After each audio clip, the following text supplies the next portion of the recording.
Welcome to our weekly broadcast of the African Treasures.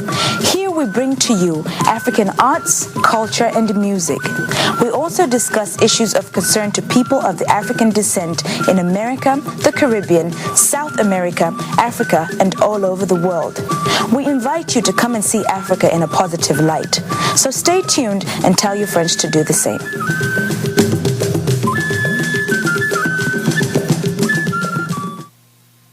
Welcome again to African Treasures. I'm Dr. Mike Okeke, your host. And I'm Mutinta Mazoka Clyde, your co-host. Last week we concluded part one of the African Hebrew Israelites of Jerusalem. And today we're going to look at, we had a lot to talk about and we couldn't finish it there, so we had to do a part two. So over to you, Mutinta. Well, this time we'll have an opportunity to talk to Professor Campbell and continue on this subject. And there was a mention of the Village of Peace. I would like to know a little bit more about the Village of Peace, where it's located, and how you incorporate people from different parts of the world into the Village of Peace. Well, the Village of Peace is located in Dimona, Israel, and the African Hebrew Israelites of Jerusalem, under the extraordinary leadership, spiritual and anointed leadership of Ben-Ami, we've crafted over almost 40 years now a lifestyle that is predicated upon life-centeredness, centering every aspect of our lives on doing those things which maintain and perpetuate our lives. We start everything with prayer. A typical day, for instance, in the Village of Peace would start with the family getting together and praying, thanking the Creator, Yah, Almighty, for all the blessings of being restored into our land, living in Israel, thriving based on the laws and instructions of the Creator. Again, we talked about living a vegan lifestyle, a holistic lifestyle where exercise is a part of our daily regimen, eating vegan food, taking care of our children, living a communal lifestyle, practicing preventive medicine in terms of eating herbs, using herbs, exercise, walking, other things that we do in the Village of Peace. We have redemptive enterprises. We have businesses that the young people have started, from the young to the old. We are a self-sufficient, crime-free, drug-free community where we exemplify nonviolence in all areas of life. So typically, how big is this village for the one that you have in Israel? We have approximately 1,500 men, women, and children in the Village of Peace.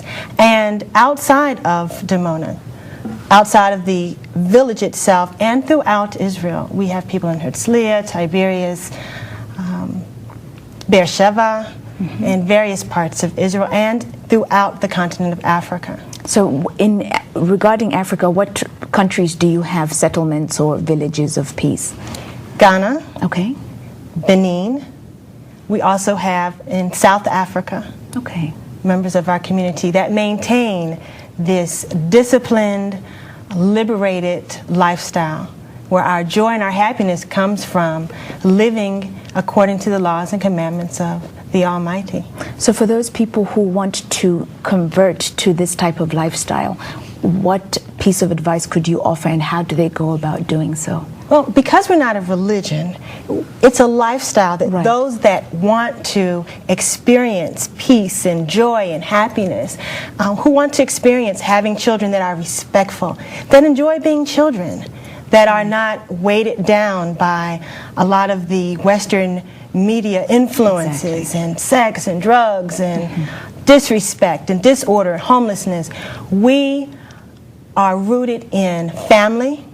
We're rooted in being self-sufficient, in being interdependent, and practicing a communal lifestyle based on the principles of an ecology of people that Ben-Ami talks about in his writings, how we are interdependently connected, each and every one of us, and that what I do affects you and what you do affects me, and how do we live in this peace and in this harmony. And so those that want to live in peace, who want to live in a nonviolent society, in a society rooted in morals and guidelines, and aren't afraid of order, can thrive in our communities. And we could find out a little bit more about this community and lifestyle? We have a website, Okay. www.kingdomofyah.com. Okay, we'll have that across our screen for people who want to check. But In Mike, Mutinta, there's something I have to say. I've been to their center quite a few times. I've been communicating with Professor Campbell for over a year now. Yes. She's invited me there. And I must tell you that one thing that stands out in my mind that I notice whenever I go there is high level of discipline that you don't see in American society. Right. It's like you're in a different place altogether.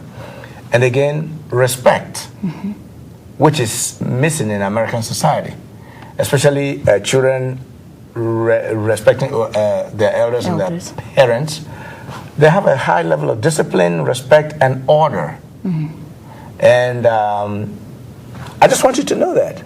Great. I'd like to share something, if I Okay. may. At the Soul Vegetarian Complex here in Atlanta in the West End, our great representative, our Southeastern representative and Holy Council member is Prince Ram Ben Yehuda, and he's the Prince of Order. And here in Atlanta we have various businesses, Redemptive Enterprises, designed to help the people in the community to repair themselves, to heal from all the vestiges of slavery, the poor economic situation, and so forth.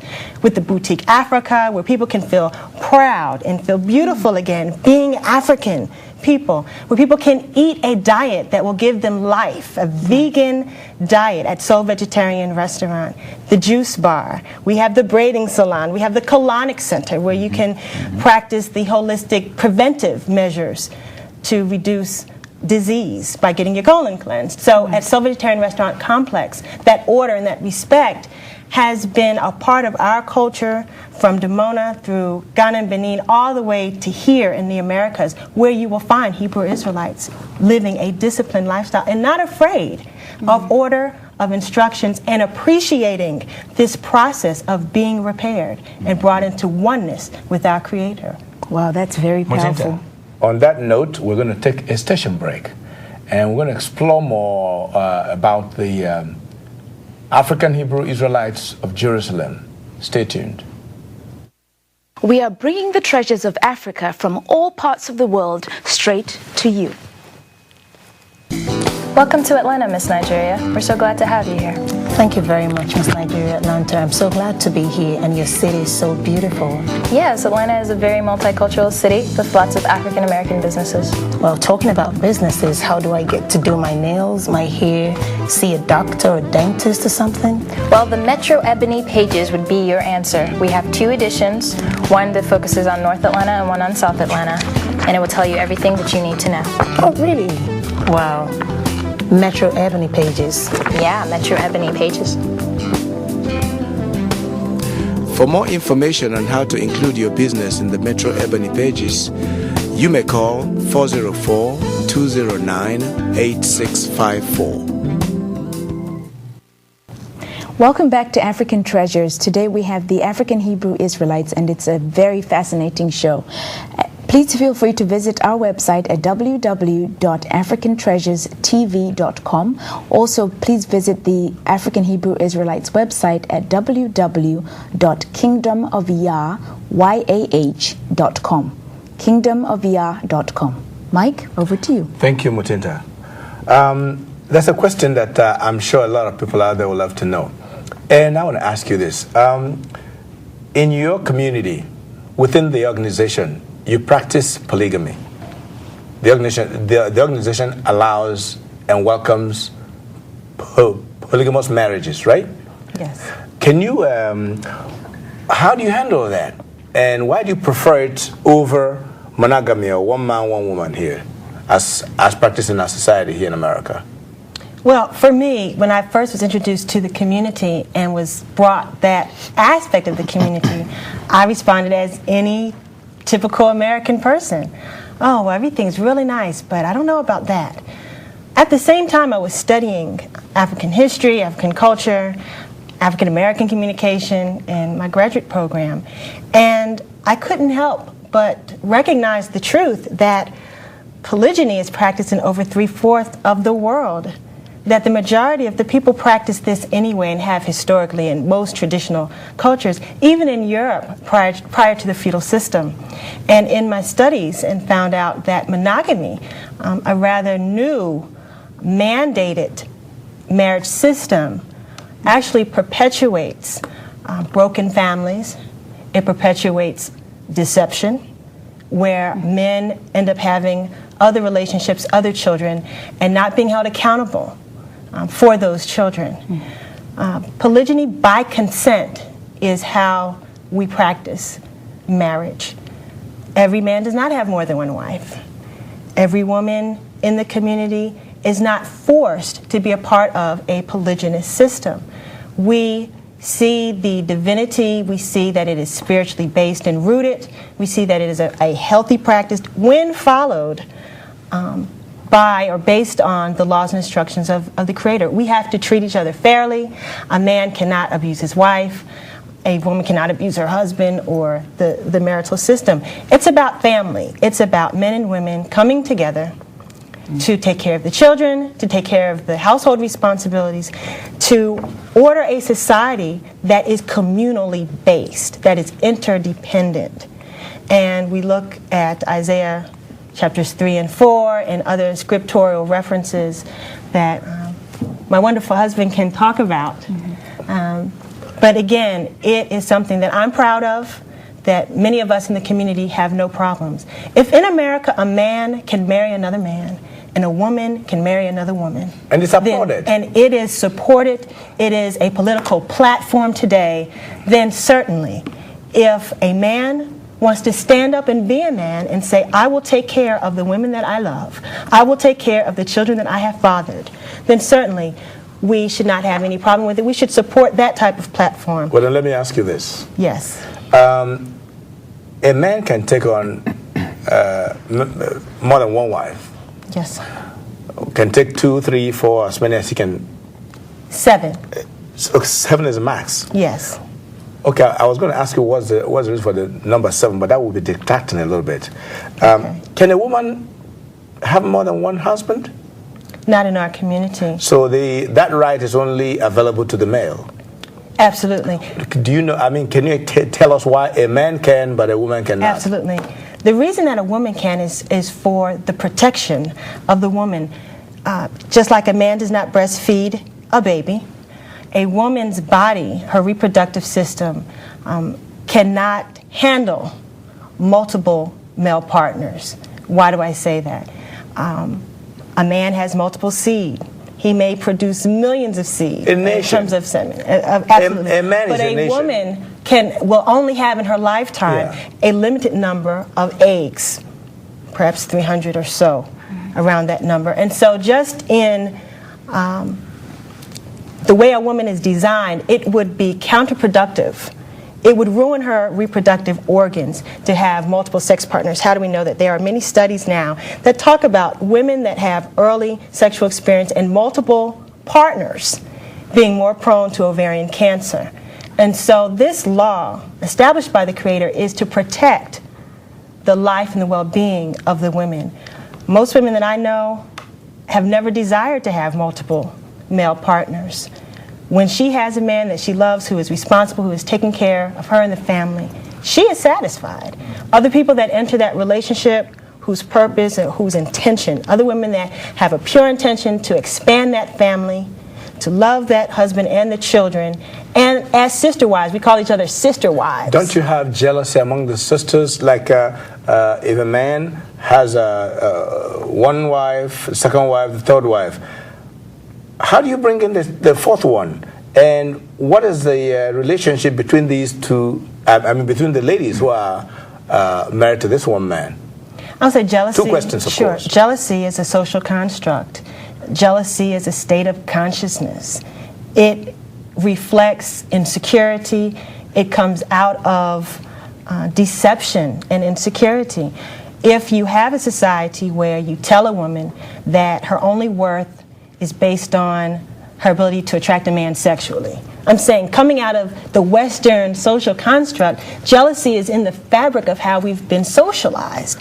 Coming out of that socialization pattern, Jealousy also goes out the window as well. We take on an African-centered idea or perspective, and we see that life is about family, it's about society, and it's about peace. The benefits are for the woman. There are more benefits in polygyny for the woman than it is for the man, and that is what has been so skewed in the conversation about polygyny. Women have come together to relieve each other of all the burdens. I don't have to be a superwoman like an African-American woman does today. She has to take care of the family, take care of the home, she has to take care of everything. Whereas you can share. Many hands make light work. And so the women can come together in sisterly love, not in competition. And again, this is for godly men and women. Not every man, not every woman can handle this level of spiritual consciousness. Not every man and not every woman can handle polygamy, and you call it polygyny. I'm aware of that. But we're going to hold that thought and come back, because this is very, very interesting. Don't go away.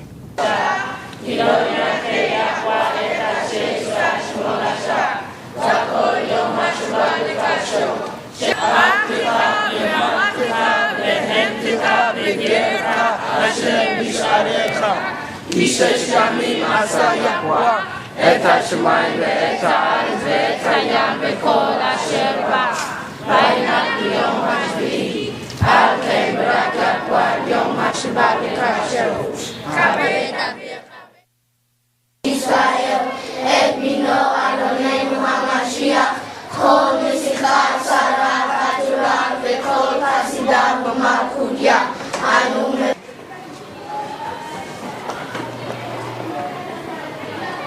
בני בבקשה. קרה והוא טעה ביחידות. 0 ועוד 0 או 6 שווה 0? שווה 6. תיזהרו, עוד אחד.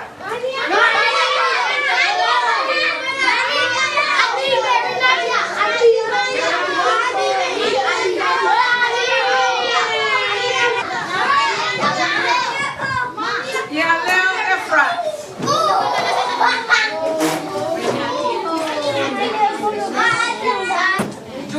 אני קיווה מכינתכם לכיתה ג'.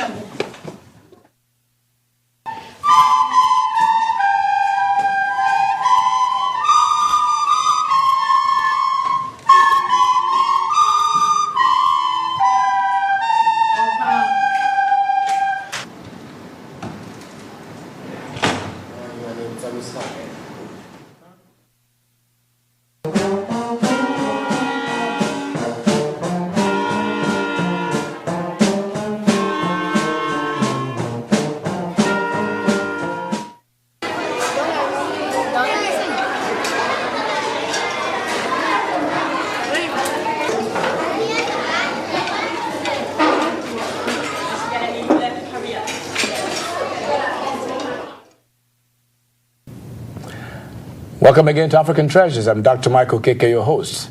The African Hebrew Israelites of Jerusalem, focus of our show today. In the last episode, the last segment, we're talking about polygamy, and I want to ask Professor Campbell, how does this lifestyle of polygamy affect the children that were born into this system? Briefly. The children greatly benefit from any happy home. All children all over the world benefit from a holistic, Yah-centered environment. And when I say Yah-centered, I'm talking about a life-centered. I'm talking about that lifestyle that was given to us in the Word of God. Our children benefit from having mothers, from having an extended family. We hear the Ghanaian proverb, it takes a village to raise a child. And likewise, in our community, it takes all hands on deck. Mothers, fathers, it takes the entire community to help raise the children. So it's not just conceptualized in the American idea of one mother, one father, 2.2 children, a dog, and a white picket fence. We're talking about the village raising the children. And what would you say to African American ladies who may be watching this show and will be thinking, this is crazy, this is unheard of, how can that be? Dr. Patricia Dixon wrote a book entitled We Want for Our Sisters What We Want for Ourselves. And this has to become the theme for African American womanhood. We have to want for our sisters what we want for ourselves. Over 60% of black women in America are single or divorced, raising children alone.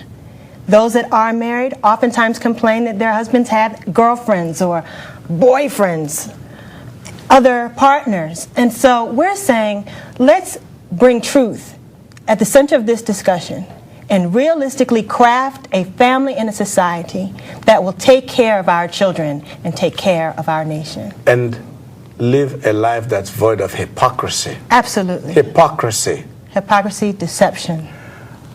Matinta, over to you, please. Well, I've heard the term the New World Passover.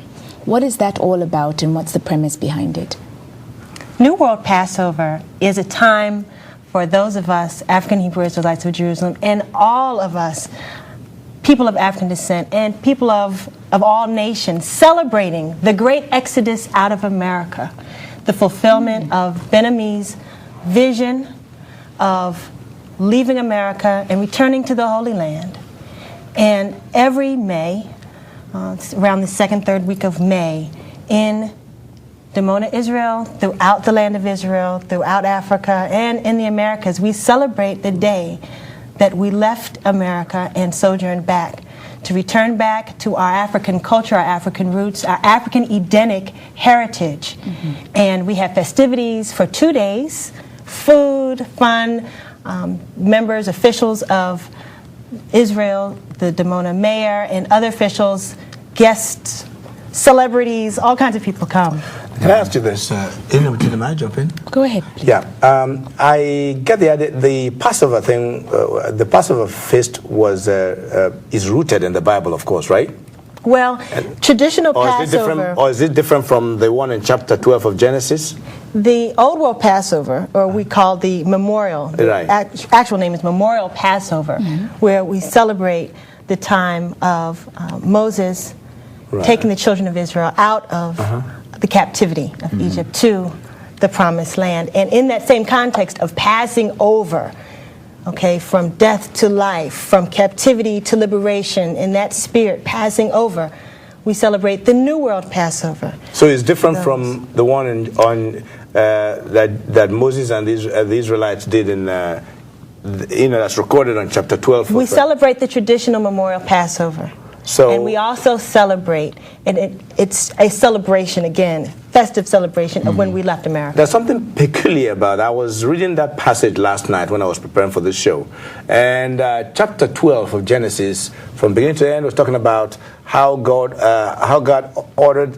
mandated the children of Israel to prepare for the Passover and kill a lamb and spread the blood on the door.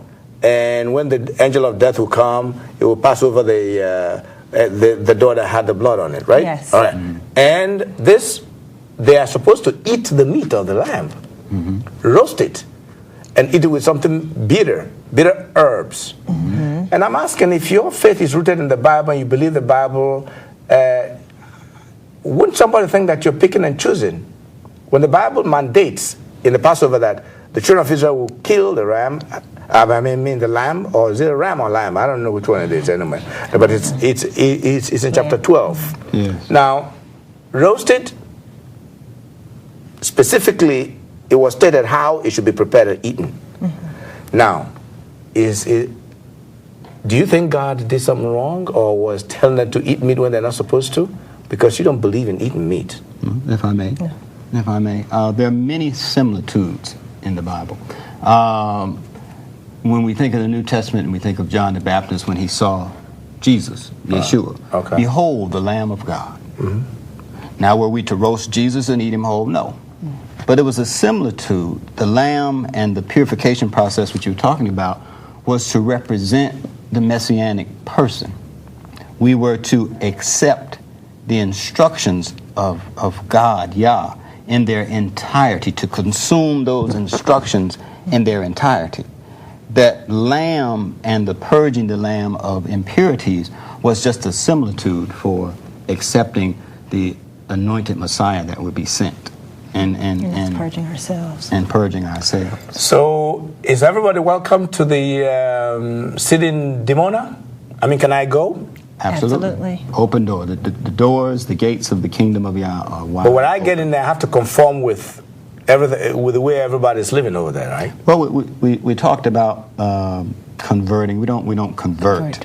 It is a national absorption if you want to become a whole part of the community. And we have absorption sessions here locally and around the world for those that want to become citizens of the kingdom of Yah. I tell you, thank you for coming to our show. And on this, we shall bring this discussion to an end. Thank you for allowing us to come into your home again with this second part of the African Hebrew Israelites of Jerusalem. Come back next week, please. Thank you. Thank you for coming. For over 10 years now, the Metro Ebony Pages has been the only directory that caters to the minority communities in Metro Atlanta. For businesses trying to reach the minority communities, the Metro Ebony Pages is your vehicle. Individuals and families looking for services within the community, look first in the Ebony Pages. You may reach us at 404-209-8654. This program is brought to you by the following sponsors: Chuka and Helen Uzokwe, owners of Star Investment Inc., 404-454-8024. Dr. Bob Abogu, Medical Director of Nephrology and Hypertension Clinic PC, 404-669-9669. Dr. Michael Obiekwe, Medical Director of Atlanta Rofeka Medical Center, 770-991-9227. To request a VHS copy of this show, you may call our office at 404-209-8654 and someone will assist you. Or you may send your request to African Treasures, P.O. Box 161345, Atlanta, Georgia 30321.